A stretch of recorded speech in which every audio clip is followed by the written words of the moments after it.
Hindi ito food trip, saktong craving lang. Tara, samahan niyo kami. Nandito kami sa Zeus Coffee located at Ligarda. We always say na ang interior design ni Zeus Coffee is for 8 to 5 people.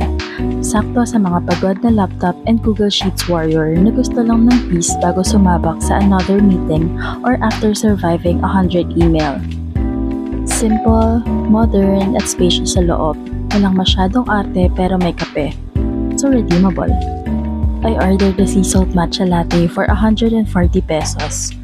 Ang ganda ng balance kasi parang mas lalo niyang na-enhance yung flavor ng matcha. The matcha is very present, pero the sea salt, it picks through. Parang yung old client mo na biglang nagparamdam sa email thread.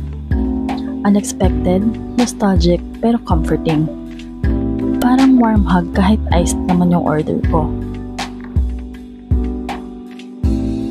Si Bebo naman, CEO latte ulit for 105 pesos. Masarap pa rin pero sabi nga niya, third time ordering it parang wala nang spark.